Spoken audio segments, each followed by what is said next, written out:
नमो नमः। इदानीं सत्रस्य चतुर्थ प्रारम्भं भवति। अस्माकं मार्गदर्शनार्थं महोदया निर्मला ज्योति महोदया आगत्य अहं महोदयान् प्रार्थयामि अत्र आगत्य अस्माकं सर्वेषां मार्गदर्शनं कुर्वन्तु इति। Good afternoon. It seems your energies are exhausted. You are not interested. I find a lot of difference. There is a significant difference in your behavior. The class is very thin. Where are the other? I am going to teach the benches. Let the benches hear. Okay. So is it not sufficient for you? Half an hour, more than half an hour time is given.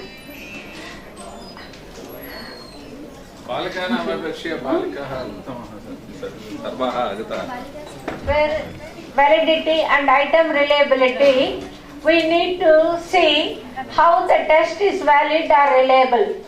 And so far we have seen each item's validity and reliability in terms of its discriminative power or difficulty value, or sometimes both. And after looking into the discriminative power and the difficulty value, we discard the items and we retain only those items that have item validity and item reliability. And do you think that all the items that we have prepared in our tool will be there after doing item analysis? After doing item analysis, do you think that all the items will be there in our tool? No. And some of them may be eliminated. And there will be n-x number of items. And for those items, you should see whether your test has validity and reliability. And these two characteristics are the best measures of a good estimate of good measure of measuring device. And validity, what is meant by validity? Valid. Valid means what is meant by valid? What? Particular time in between the in this condition it is valid. Valid. It should speak the truth. Suppose you want to give a test in Sanskrit for lesson 10. Suppose you develop a test paper for lesson 11. Does it have validity? Does it serve your purpose? Your purpose is to test the knowledge of your students in lesson 10. Yes. But if you prepare other than lesson 10, it is not valid. So validity speaks of truthfulness.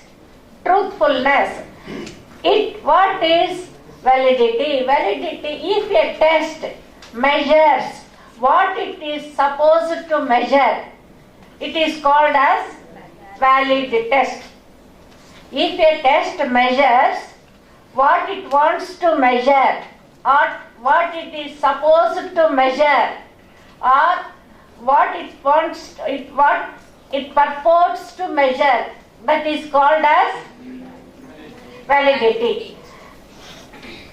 It should speak of the objectives of your research.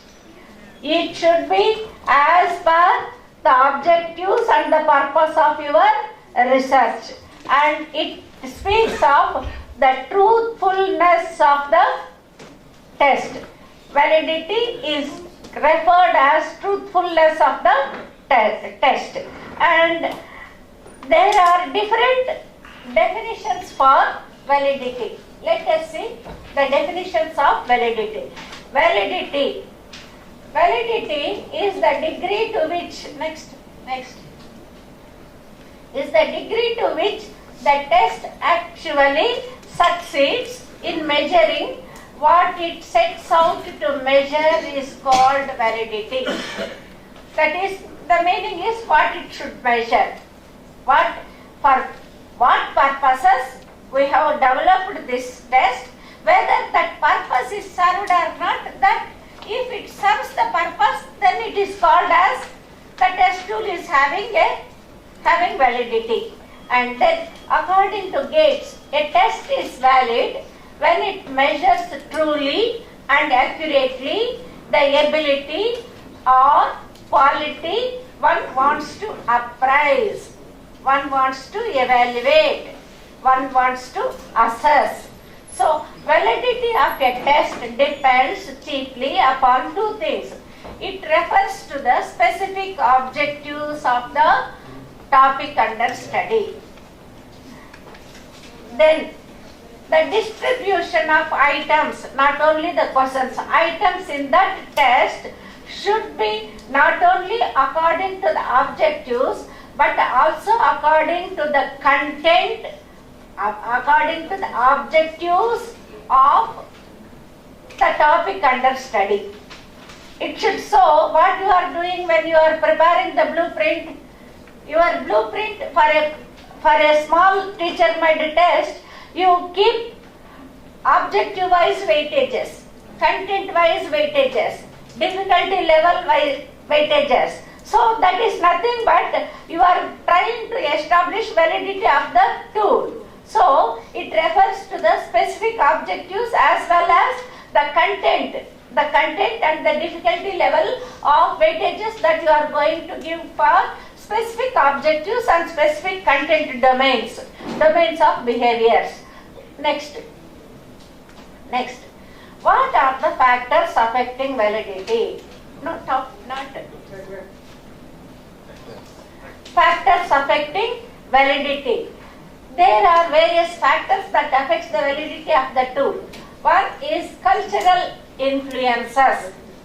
Cultural influences. What is meant by cultural influences? See, you have studied in your B.Ed or M.Ed in psychological tests. Any psychological test should be culture-free. Culture-loaded test, culture-free test. What is meant by culture-free? We are in Andhra Pradesh. Here, ఇక్కడ వాతావరణం వేరుంటది madam. Tamil Nadu అయితే వేరు. So అందరికి ఏదైతే ఉపయోగపడుతుందో అది culture. No, it is not like that. Say every group has its own cultural backgrounds, traditional cultural backgrounds, and there are certain things which are not assimilated by other groups. You take for example in shall I say in Telugu, because we have dialects. For each language we have dialects, and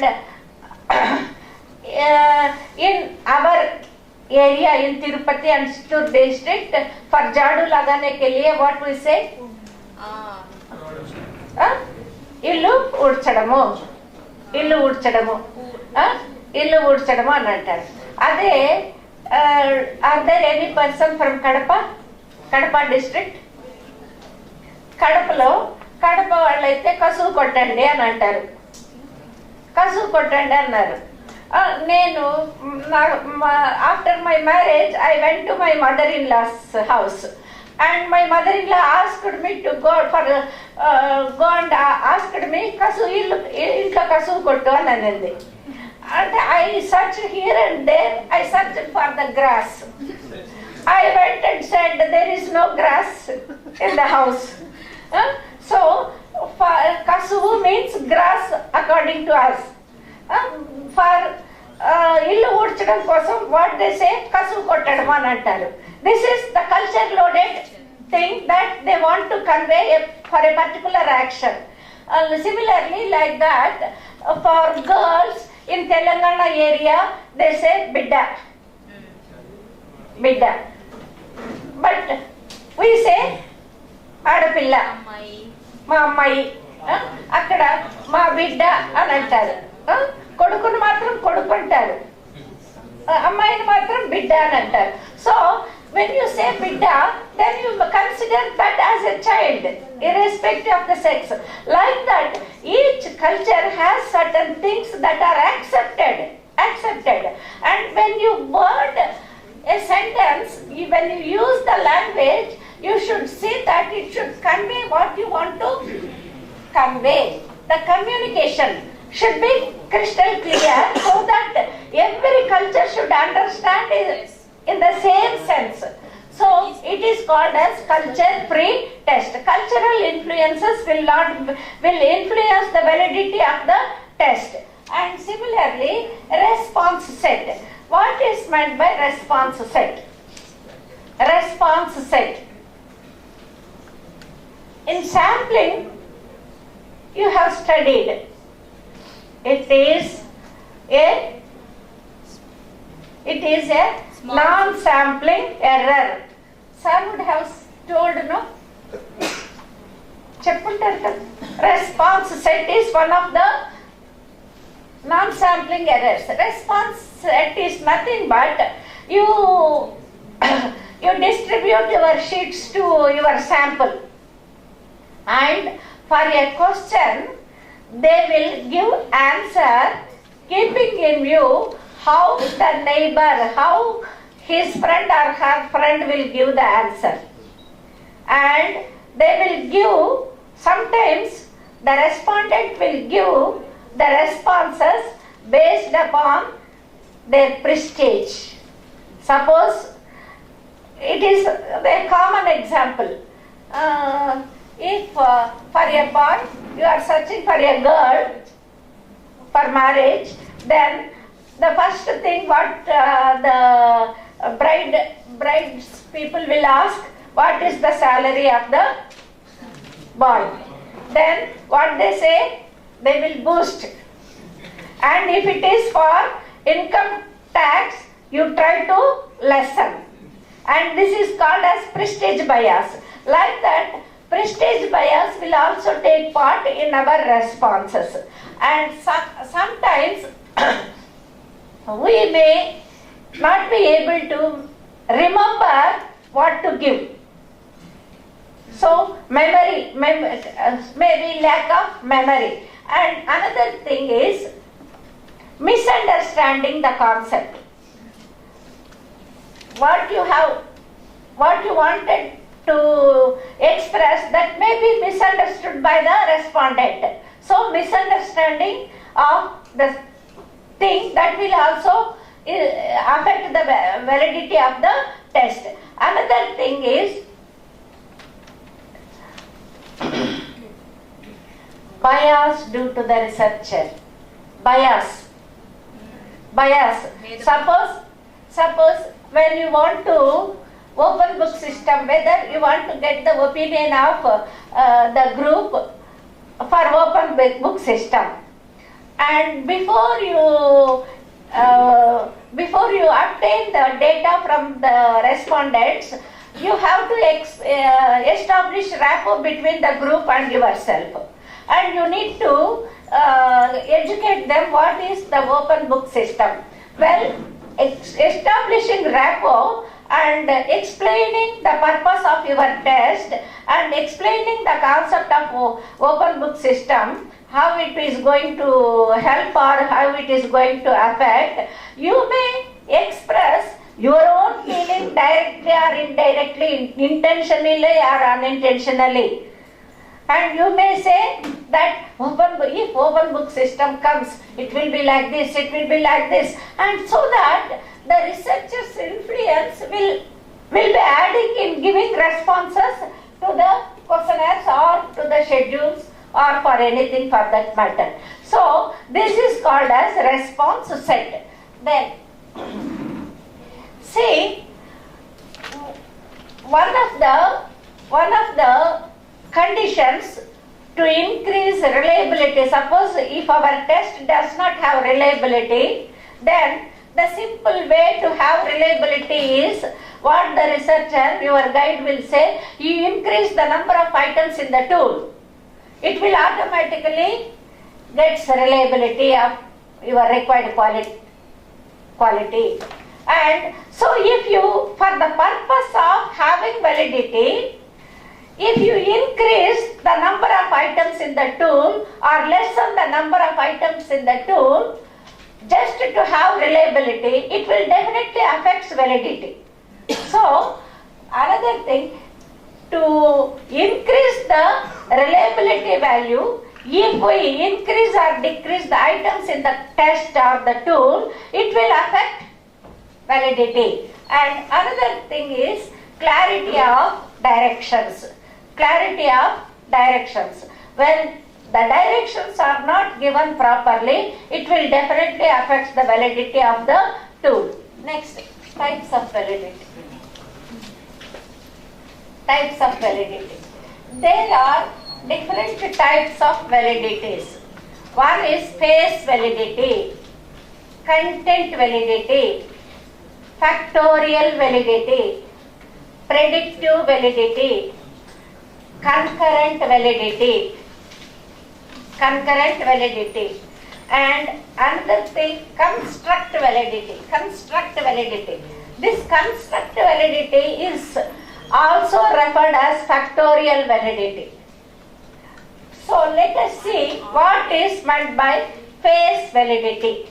Face validity is nothing but, sometimes when you take the examination, suppose today is poetry paper. Suppose the question paper comes for drama, then just by looking into the question paper, all of you shout, this is not the examination for today. So the tool does not have face validity. Just by looking into, you need not go into the details. Just by at the face itself you can say whether the test has face validity or not.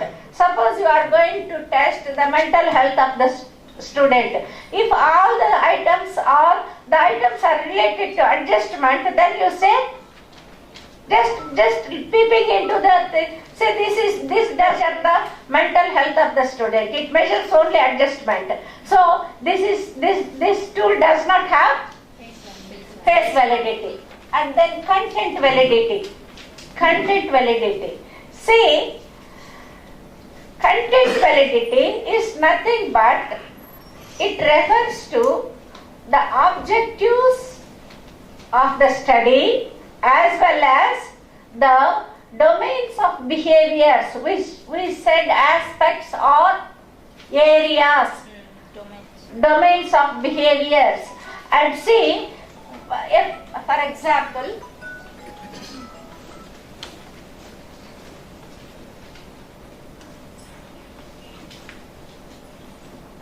you say you want to study the attitude of PG students towards open book system.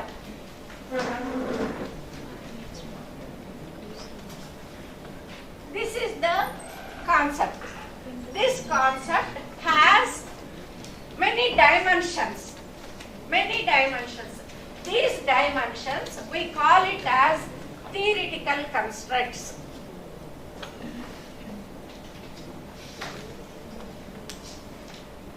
Or domains of behaviors, or dimensions, or areas, or aspects. So, you have to look upon what are the different dimensions that affects the attitude of students towards open book system. You just imagine and tell me some of the constructs, theoretical constructs that affects the attitude of open book system.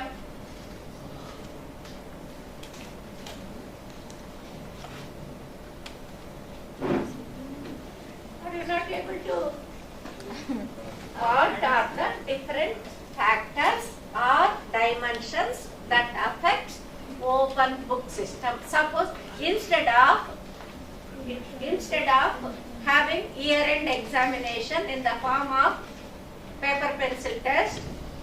If they ask you to use the textbooks and they will give the questions and you are supposed to write by looking into the textbooks.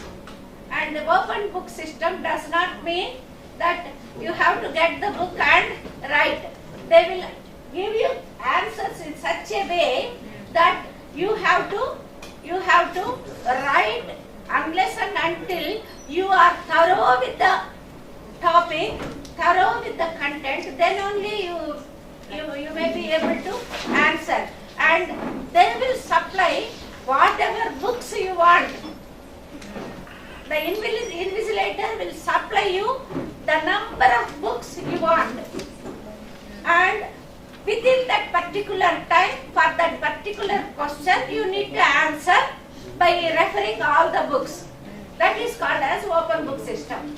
So, suppose Sanskrit National University wants to introduce open book system from next year. Then people may think, I need not study, I can read a book and I can write. It does not stick. So, what are the factors that affects the open book system? You think and tell me.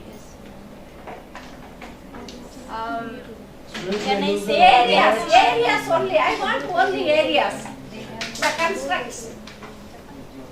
Go up attention level. Huh? Go up attention level. Huh? Go up attention level. Attention level.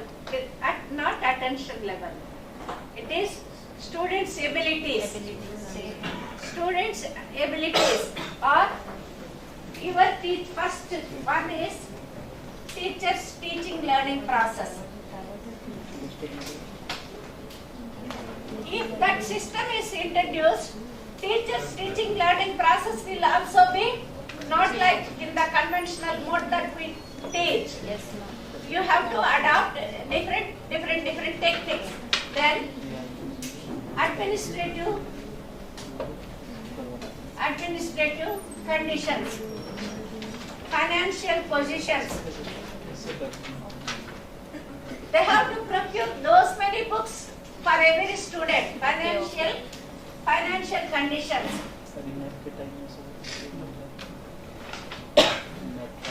And the Spoil system, the student discipline as well. Discipline how? Discipline how? Discipline how?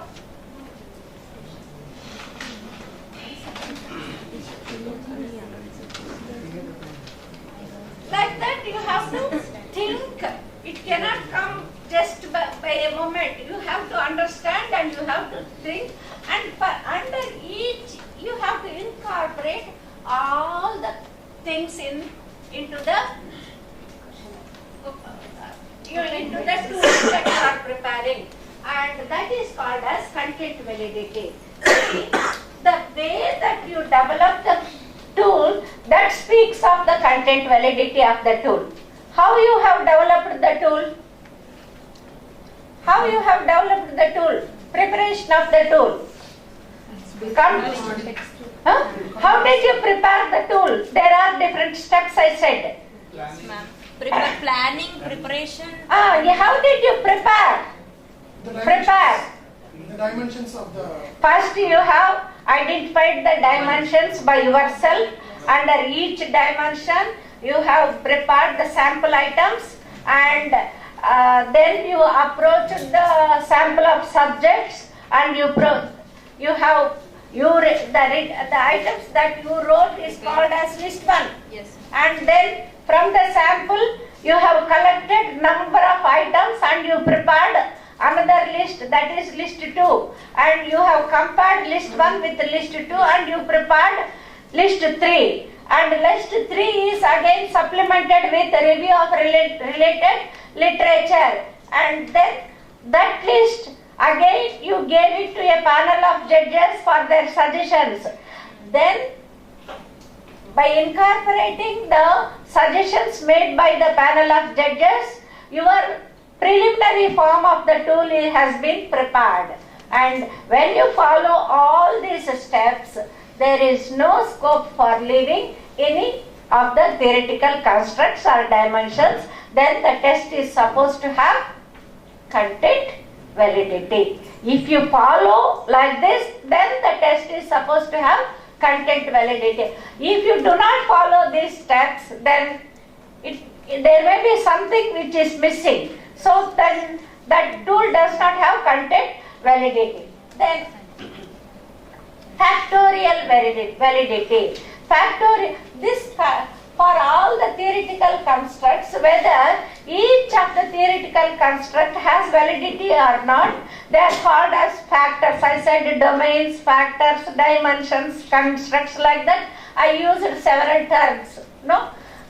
Whether you use this or that, one and the same. Okay? For that, you can establish validity by what you are going to do is, you just feed all the responses of all the collected sheets, and there are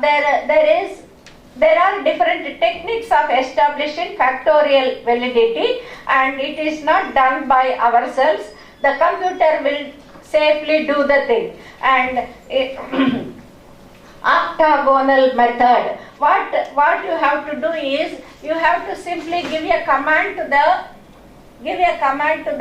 computer. Suppose you want 8 dimensions for your tool, or 8 factors for your tool. You have to give a command that I need 12 factors. More than the required, you have to give a command. Then what the computer will do, based upon the response pattern, it will just classify the items into subgroups. See, when we go to market and get all the vegetables, after coming home, what we do? We just classify each of the vegetable. No? Similarly, under a particular construct or a particular dimension, what are the statements that will go into that particular group will be grouped. The computer will group, and what amount of validity or reliability it has, that also is given for each and every statement under that. Then depending upon the correlation value, you have to choose or reject the item again, and those has correlation, desirable amount of correlation, we take into account. Under each factor, there should be a rule, minimum 3 items should be there. It will group, and this is called as factorial validity. And another is predictive validity. Predictive validity. What is predictive validity? Predictive validity is nothing but, now today I have prepared a tool. Whether this tool will be useful even in future, that need to be predicted. That need to be predicted. The future success of the test is also predicted through some statistical techniques, and it is called as predictive validity. And one more validity, concurrent validity. Concurrent validity. What is meant by concurrent validity? You take, for example, you want to see the attitude of PG students towards open book system. Do you want open book system? No. Do you want open book system? Some said no. There may be people who say yes. And you have prepared a long list of items. Say your tool consists of 1 to say 70 items. And it is an attitude scale of 5-point scale. And the maximum score will be running in between 70 to 350. 350. Suppose the neutral person will be having a score of 210. 210. If your score is more than 210 means you want 5 point scale. No, it is for 210 means 3 point scale. no, the middle point. It is doubtful person. So the middle person. So 210. Suppose your score is more than 210, it means that you are for the open book system. You need open book system. Suppose if it is less than 210, you are against the open book system, and you have given the response pattern by marking according to your opinion on the 5-point scale for all 70 persons. At the end, the 71 persons, do you like open book system? Yes or no? That will be a statement. That will be the last statement. Do you like open book system? You say no, but your score comes 310. What does it mean? We don't want. Right. Look, what you said to the last item, I don't like. Yes. But for all the 70 items, you have positively responded and your score is coming 310. And whether this response is concurring with the response that you have given? Is it concurring? No. Is it correlating? No. Is it coinciding? No. So then there is something wrong in the either in the answering pattern or in the tool itself. The tool does not have concurrent validity. That can be established by taking, that is also done with RPBs, point by serial correlation. Through point by serial correlation, we can establish whether the tool has concurrent validity or not. Okay? And next. Okay? Over. All the things are over. That I have already told. Predictive also over. So this is with respect to validity. Okay? Do you understand? Now let us see what is reliability. Reliability. Is it okay? Yes. With respect to validity, do you have any doubt? No. Huh? Next, reliability. Reliability is nothing but the trustworthiness of the tool. Reliability refers to the trustworthiness of the tool. It speaks of the consistency of the tool. How consistent your performance is there. You take for example,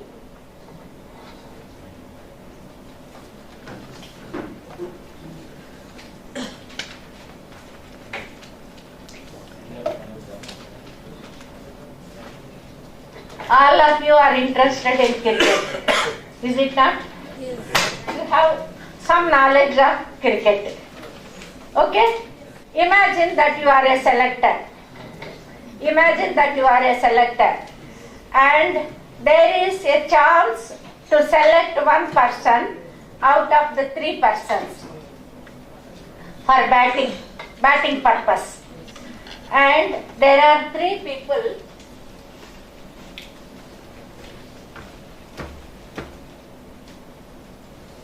A, B, C. Out of these 3, you have to select only one person. And A's score in one is 100, in another test it is 207. In another test it is 50. In another test it is 0. Again it is 01. It is 02. Again it is 300. Like that it is there. And for another person it is 55, 35, 25, 20, 90, 85, 60, like that. Not clear. It's not Okay.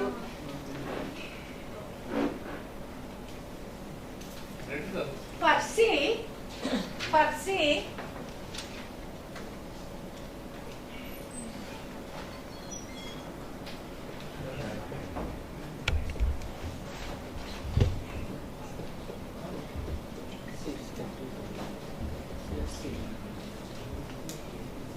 whom do you select? Whom do you select? Whom do you select? B number. Huh? B. Why No, he has C. Consistency. 300? C, madam. Ah, his performance is not consistent. You are not able to whether he will go for 100 or 200. కొట్టే కొట్టడమే లేకపోతే back to pavilion. So he will be consistent. He is consistent in his performance, whereas A and C are not consistent in their performance, though their score is high. Okay, and so they are not reliable persons. They are not the reliable persons, and so it speaks of the consistency or trustworthiness. To what extent we can trust the test. So reliability speaks of the trustworthiness or consistency of the two. Okay. It also speaks of the internal consistency of the test. Internal consistency of the test. And suppose, sorry, let it be. Suppose today I conduct an attitude scale to you. Your responses are like something, and I evaluate and keep all your data with me, and with a gap of say 1 week or 10 days or after 5 days I again give you the same test. Your response pattern should be more or less like the say first test situation. Suppose today you said something and tomorrow you say something else, then it is not consistent. Your responses are not consistent. Therefore, how the test should be? The test results should be more or less consistent on testing and retesting conditions. On testing and retesting conditions, the response pattern should be more or less similar. It may not be exactly equal, more or less equal. So it is the problem of the tool or the person? It may be with the person. If it is with the person also, it is because of the tool. So why you see, when I ask a question, you are not giving the. See, today my clarity of directions may not be clear, or I may not establish rapport, or I may not have given you, enlightened you or motivated you towards the problem under study. So all these things will contribute. So all is well, then reacts well. If it is an achievement test, here the memory part take into account. Your memory. So this is. So reliability refers to the accuracy of the measurement tool. Then it refers the extent to which a test is internally consistent. It also refers to the extent of which a measuring tool yields consistent scores upon testing and retesting situation. It has predictive purpose too. Suppose an achievement test today in most of the corporate schools, what they do, they go on giving experience in testing. That's all, no? Test. Today one test, tomorrow another test, morning one test, afternoon another test. They see the consistent, whether the boy is consistent in performance or the girl is consistent, and if they see more than 95%, take them and put them in cream group and again iron them so that prepare them for IIT or NEET or something like that. So they select depending upon their performance. So next. So based upon the tests only they predict the performance of the candidate in future, no? That is called as predictive purpose. And definitions of reliability. And anesthesia, he gave the reliability as the consistency of scores obtained by the same individual when re-examined with the test on different sets of equivalent forms under equivalent items or under other variable examining conditions. And another thing, reliability refers to the consistency of scores or measurement which is reflected in the reproducibility of the scores. It speaks of the reproducibility. Then the consistency of scores obtained from two equivalent sets of items referred to as internal consistency or coefficient of equivalence of the test score. What is meant by equivalent forms? Equivalent forms. Suppose you prepare an attitude scale or a rating scale, and whatever the items in that tool, that will be again you prepare another tool in the sense the same items spelled out with the different wordings directly or indirectly, but you want to test the same thing. You want to test the same thing, but the same thing cannot be asked as you asked in Form 1 or Form A. In Form B, that item is to be there, but the wordings are different, but not in the same series also. Like that, you have to prepare Form A and Form B. Form A measures whatever the Form B measures. Form B measures whatever Form A measures. But they appear to be two different forms, but measures one and the same. But the language and the wording verbatim used are different. Okay? మనకు ఒక tool develop చేయడమే కష్టము, parallel form చేయాలంటే ఇంకా కష్టం, అవునా కదా? Do you agree or not? To get the correct answer from the sample, we can do this. If you work hard, you can prepare. The same thing can be put in another way, and you can project the response, whether the person gives the same response or not, that you project it. Next. What are the characteristics of reliability? It refers to the consistency of test scores. It measures variable error or chance error or measurement error. Errors.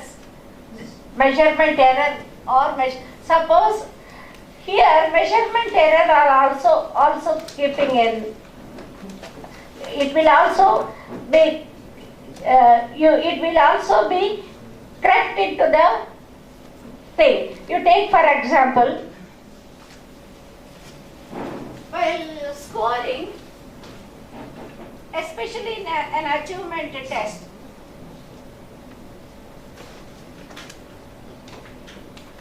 something we put like that. And for this item, what do you consider? For this item, what do you consider? Whether it is a right or wrong. You may consider as right or you may consider as wrong. Yes. And similarly, in a hurry, the researcher is in a hurry to write the scores. Say, for example,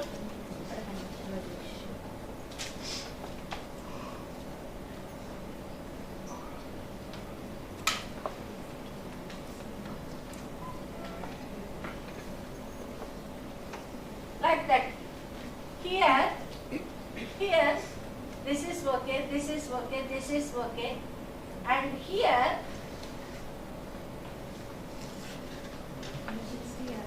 whether it is 60 or 0, 0, and similarly, whether it is 7 or 1. So, this is measurement error. This is a sort of measurement error. Sometimes even 4 is kept like this. You may consider as 6 or 0 or 4, like that.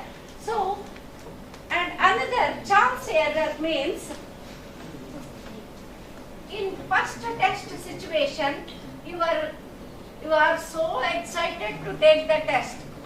After taking the test, when the same test is given second time, you may not be that interested to take the test. So your interest will also creep into your answering pattern. Is it not? Boring. So monotony, stereotypedness, they all creep in to the test. They are called as variable errors. And another is, it is the function of the length of the test. Reliability speaks of the, it is a function of the length of the test. Suppose you conduct a test consisting of 200 items. Do you think that your respondents will patiently give responses to 200 items by reading? No, they will. So, the length, if the tool is too lengthy, you may not expect reliability. If the tool is too short, again it does not have reliability, because all the items may not be incorporated. So the length of the test will also be a function of reliability. And it refers to the stability of the test. And it is the coefficient of internal consistency. It is also given by self-correlation. Then it is the reproducibility of the scores. It is the ability of the reproducibility of the test scores. Now let us see what are the methods of establishing reliability. Next.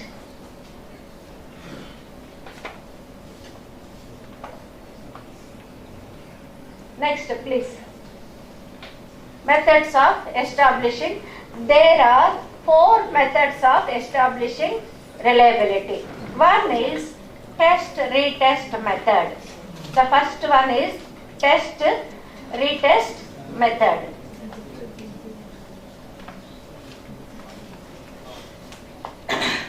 What is that test-retest method? The very meaning itself is conveying what it means. You have to conduct the test after giving a gap of say 10 to 15 days, 1 week to 15 days, not more than 15 days. 15 days itself is a long period.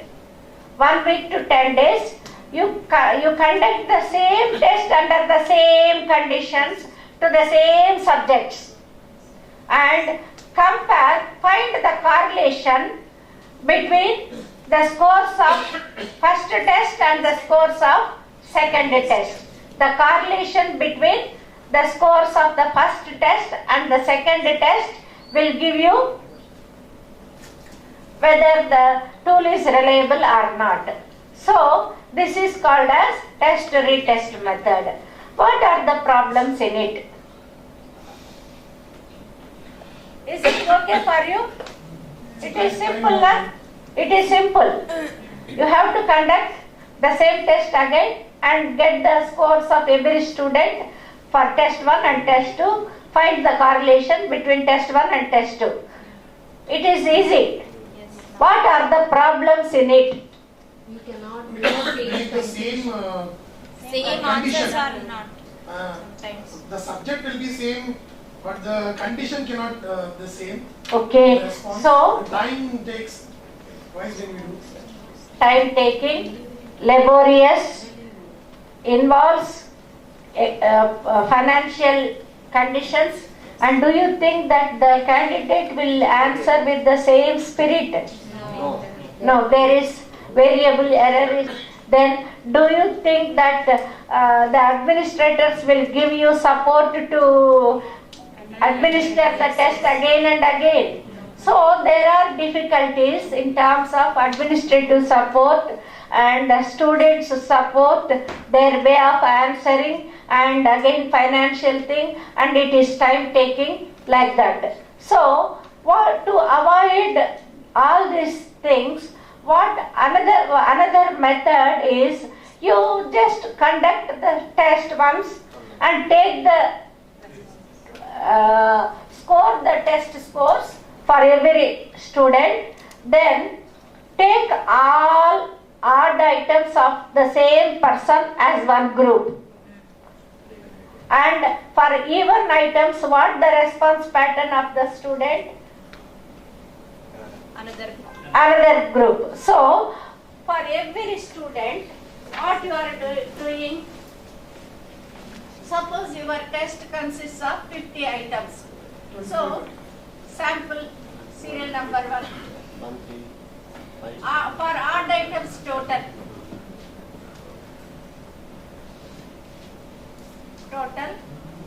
given items total.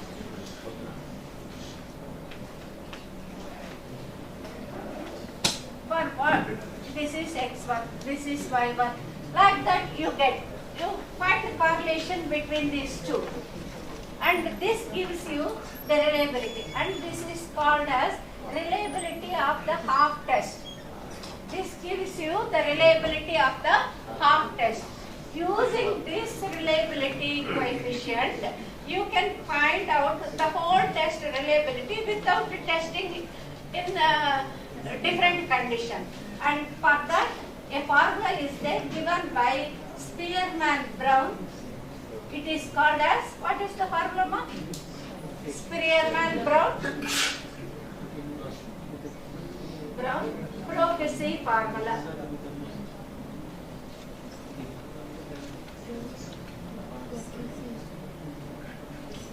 It is R11. R11 means the same test again tested again. We are not testing again, but we consider that we have tested.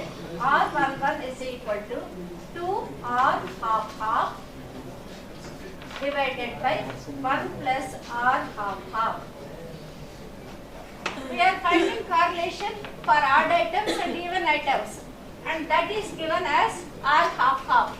And this R half can be extended for the whole test using Spearman-Brown prophecy formula. The formula is 2R half by 1 plus R half. Okay? This is RD1 split half method. RD1 split half method. And the third one is parallel form method. Parallel form method. Parallel form method is nothing but, just now I said, you prepare the tool with a different verbatim. For the same statements, you put in different verbatim. You prepare another tool. First, you give the form 1. After giving a time gap, give the form 2. And see the response pattern for form A and form B and find the correlation, and this is called as parallel form. And another method is the easiest method, that is given by Kudar-Richardson. It is a statistical method, and this is given by Kudar and Richardson. And Kudar-Richardson formula is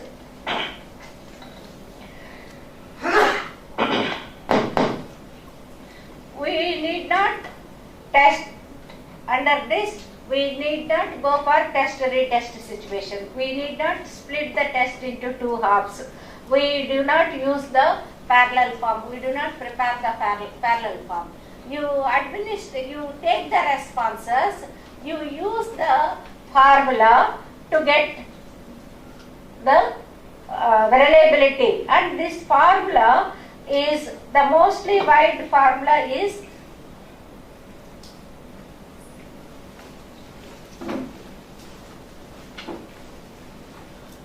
please next Kudar-Richardson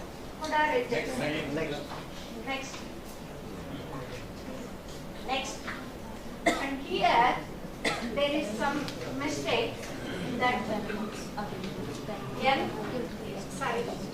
by n minus 1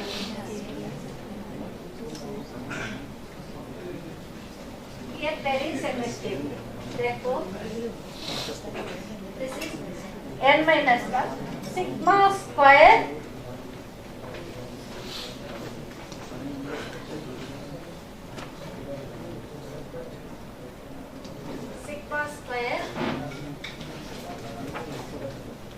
summation PQ divided by sigma square. What is n? N is the number of items in the tool. And what is sigma? Sigma is standard deviation of the tool. And then what is sigma P and sigma Q? P is nothing but if it is used only for yes or no type, yes or true or false type. So it is the proportion of right responses. It is the proportion of wrong responses. And for a multiple choice test, we use alpha test. We find coefficient of alpha. For multiple choice or 5-point scale, we use coefficient of alpha. All these things you can use. The only thing it is simply given by computer. I want coefficient alpha. That will give you the reliability coefficient. And like that, we have reliability. We need to calculate reliability. Okay. And now let us see the different methods of reliability and what each of the method of establishing reliability will give you what type of reliability. See, a chart is there, no? Chart. Different methods of estimating reliability.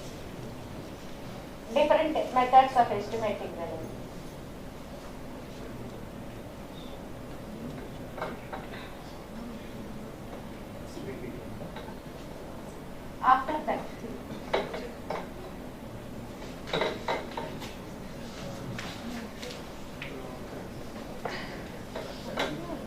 different methods of establishing ఒక chart ఉంటుంది చూడండి బాబు, ఇలా ఉంటుంది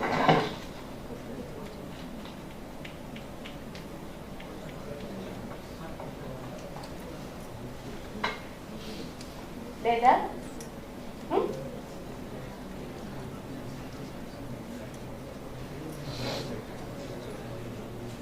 before factors affecting reliability.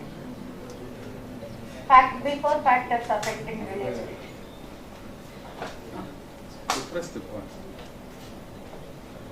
भवान् गच्छति चेत् Okay, leave it. leave it, I can, okay. See, split half method gives you a measure of stability of the test. Stability of the test. How stable your tool is. That stability of the test is given by test-retest method. Both makes the same reliability. What is that? The split off method and the retest method both give same reliability. I mean, whether the test is, the value may be different, but it gives you the reliability in terms of stability if it is a test-retest method, and if it is split half method, it gives you the internal consistency, how the items are spread with consistency within the, whether, suppose if all items are easy type and whether all the odd items are difficult types or average type, that then it does not give you the reliability. So there also we should be very careful for yeah. So that's why you have to prepare very cautiously when you prepare. So the split half method gives you the internal consistency of the tool, and similarly even the Coulter-Richardson formula also you are going to divide the scores, the proportion of right responses and proportion of wrong responses. It is a very easy type. I mean, in a single test we are conducting two tests like, so it is valuable. So here can you please give a simple example for odd one like this we can prepare a question, and even one like this we can prepare. It is not. It cannot be told like that. What is that idea? Just say, told, no, ma'am. One odd one all are easy and even one all are tough should not be like that. So how it should be? So for that purpose, randomization. See, when you prepare the tool, I have forgotten to tell you. When you see, I told you in the preliminary form that when you prepare the preliminary form of the tool, under each sub area or each aspect, you have to keep all the items in one group. After keeping and after subjecting it for group test, then when you are preparing the preliminary form of the tool, you have to shuffle the items. Shuffle. You are not supposed to keep all items at one point. You have to shuffle it randomly. Thorough shuffling is required. The items cannot be kept this order or that order. You have to shuffle. That itself takes a lot of effort and time.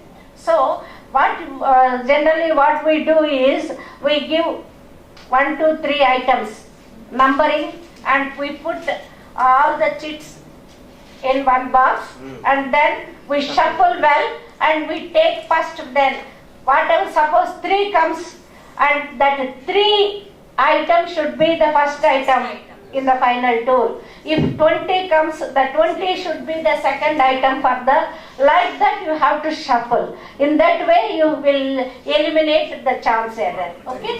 Okay. And then a split half method speaks of internal consistency. Similarly, the Coulter-Richardson formula and alpha coefficient also gives you the measure of internal consistency of the tool, and equivalent forms give you the measure of equivalency.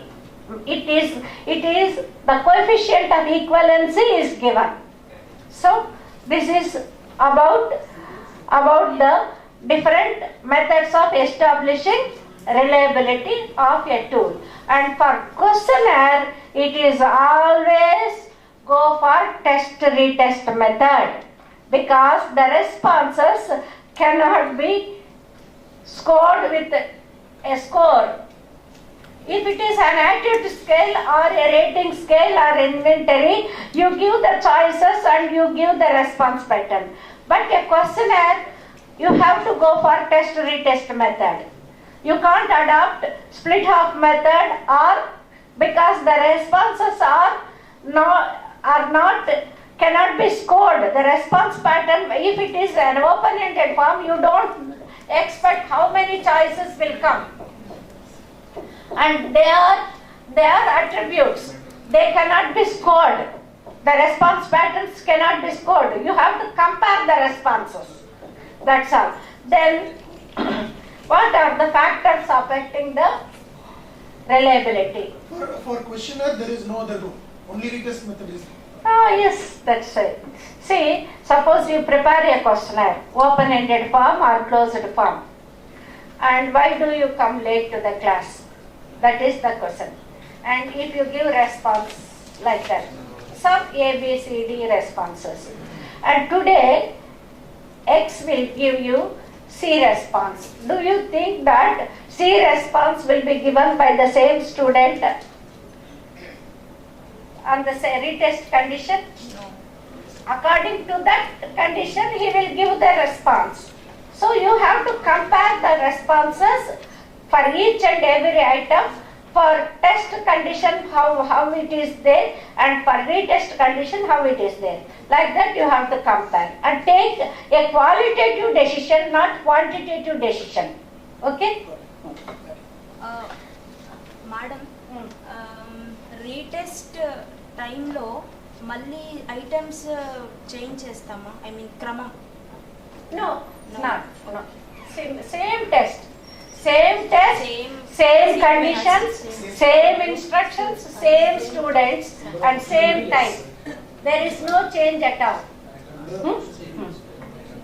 Next, let us see what are the factors affecting reliability. One is the length of the test. I already told you. And the objectives of the test. Objectives of the test.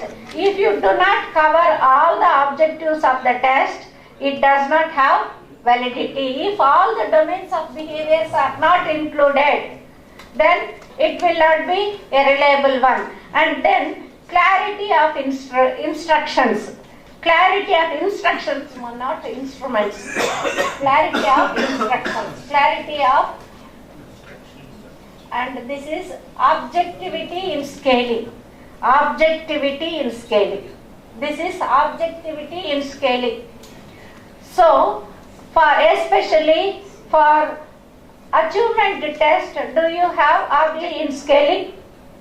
For achievement test of essay type and paragraph questions and short answers questions, do you have objectivity in scoring? Yes. How? For an essay question, the same essay is answered and rated. If I rate, I give you 80%. If you rate, I don't know how much you give. Yes. How much you give. This is one of the things that gave scope for finding out instructional objectives. And during 60s in Madhya Pradesh, in some university, I have forgotten the name of the university, the PG students' answer scripts have been taken and given to different examiners. One examiner, for some scripts, you say for example, for one script, he gave 80%, another person gave 40%, another person gave 60%. What exactly is the performance of the student? What exactly is the performance of the student? There is examiner variability, and that did not speak the worth of the candidate, and this does not occur only with one case.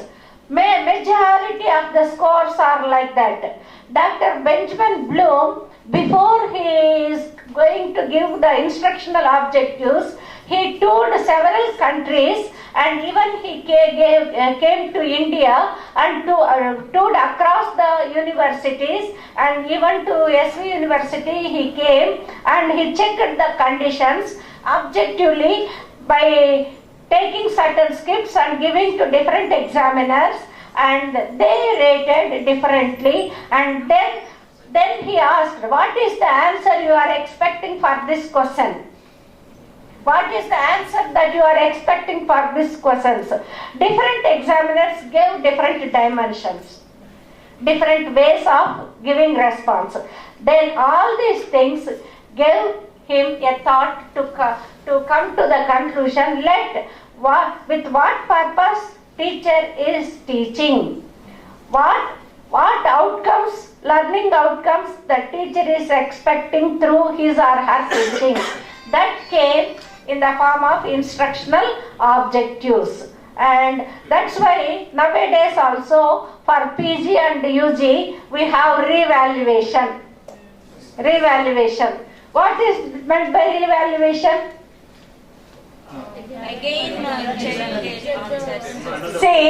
See, in PG, there are 2 examiners who are rating your answer, and the average is put. Then, if you are not satisfied with your performance, the marks that you are going to get, then it will be referred to the 3rd examiner. And the 3rd examiner, if he rates, whether he is nearer to the 1st examiner or to the 2nd examiner, or if he is differently rating, then the 3rd examiner is the right one. They take it to account. Okay? Even though he fails. That is again chance factor. And universities cannot go beyond that level. No, again administrative difficulties. Even for third examiner, they face lot of difficulty. Okay, and this is how we have to establish the validity and reliability of the tool. If any doubt, you can ask.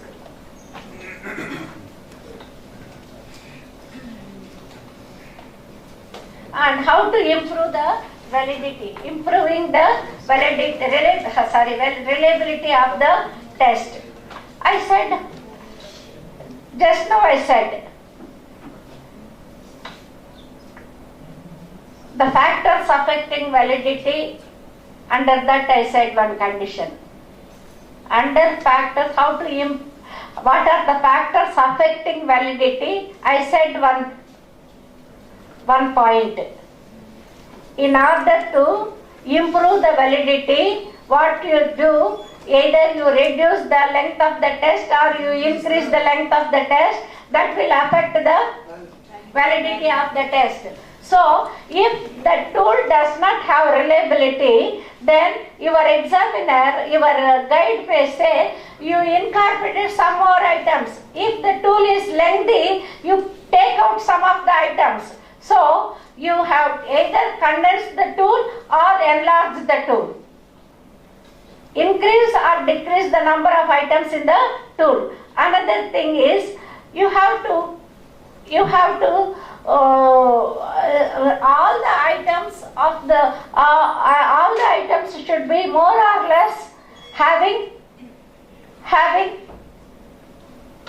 the difficulty level almost not the same, ranging from, I said, 0.2 to 0.8.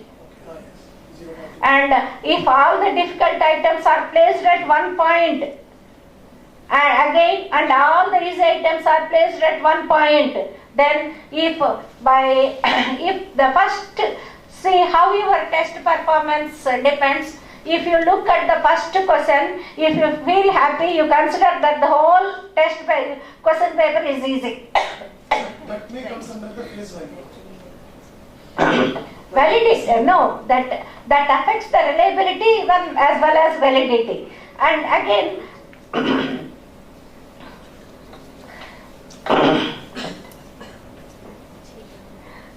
then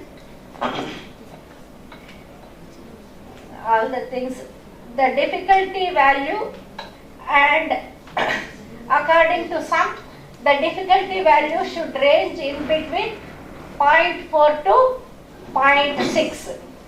And morning, I said to select items, it should be in between 0.2 to 0.8. Again, when you do item analysis, some may be deleted, but In the final form, if it is for a higher level of research, you have to go for 0.4 to 0.6, not 0.2 to 0.8. Okay? And then the speedness of the test will also affect the reliability. The speedness, suppose there are 100 items and you ask within half an hour you have to complete. Then do you think the scores are reliable? Your performance, do you do your real performance? No, then you are going to fix the time according to the requirement. Okay? Next then, the procedure of test administration should be done in standard conditions, specifying the objectives, specifying the instructions, specifying how to answer, and specifying the time limit, etc. Okay? All this, the administrative procedure will also affect the reliability. Thank you very much. विश्वानि देवसा भीतरदूरितानि परासुव जदवदरन्तन्न आसुव ओम अखण्डमण्डलाकारं व्याप्तं येन चराचरं तत्पदं दर्शितं येन तस्मै श्रीगुरवे नमः। नमः सभायै शैक्षिक अनुसंधान विधि विषये संचालिता द्विसप्ताहात्मिका राष्ट्रीय कार्यशालायाः अष्टम दिनस्य चतुर्थ सत्रे स्मः। अस्मिन् सत्रे श्री पद्मावती महिला विश्वविद्यालयस्य रिटायर्ड प्रोफेसर एम निर्मला ज्योति महोदयाः वेदता एवं विश्वसनीयता इति विषयम् अधिकृत्य अस्मान् सम्यक् बोधितवत्यः। महोदयानां कृते सेवारत शिक्षक शिक्षा केंद्र पक्षतः, विश्वविद्यालय पक्षतः, विभाग पक्षतः, मत पक्षतश्च हार्दान् धन्यवादान् समर्पयामि। अस्माकं शिक्षा विभागाध्यक्षाः प्रोफेसर के कादम्बिनी महोदयाः, कार्यशालायाः निदेशक प्रोफेसर वेंकटराव महोदयेभ्यः, कार्यशालाया संयोजक प्रोफेसर आर चंद्रशेखर महोदयेभ्यः, सहसंयोजकेभ्यश्च हार्दं कार्तज्ञं वितनोमि। विविध प्रान्तेभ्यः समागतेभ्यः अध्यापकेभ्यः, शोधछात्रेभ्यः एवं सर्वेभ्यः धन्यवादं वितीर्य विरमामि। धन्यवादः।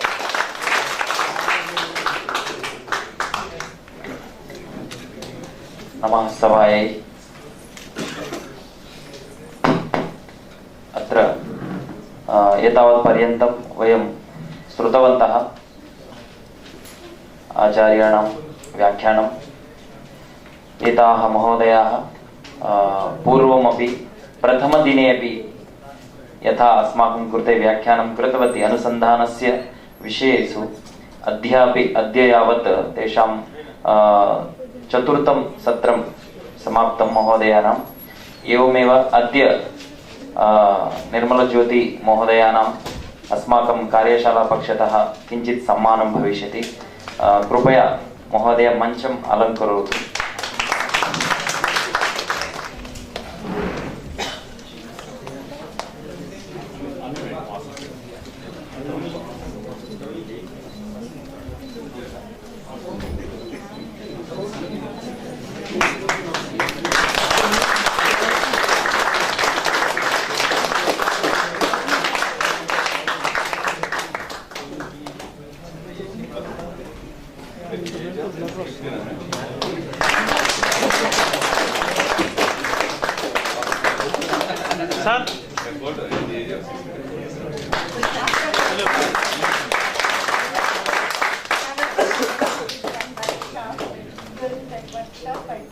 Sir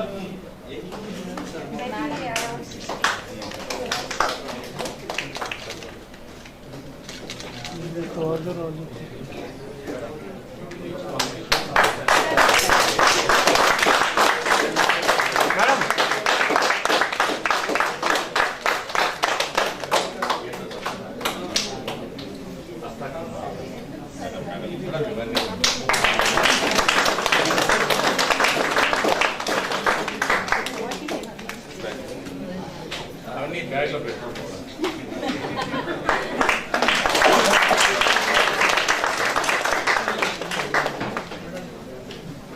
Once again, thank you so much.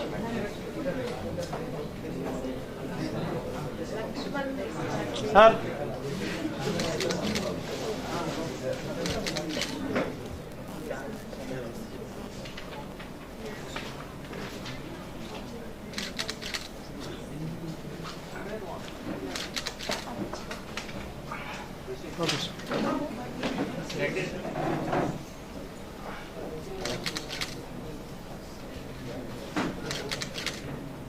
Madam.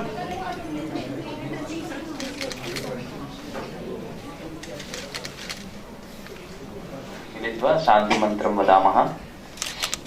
Om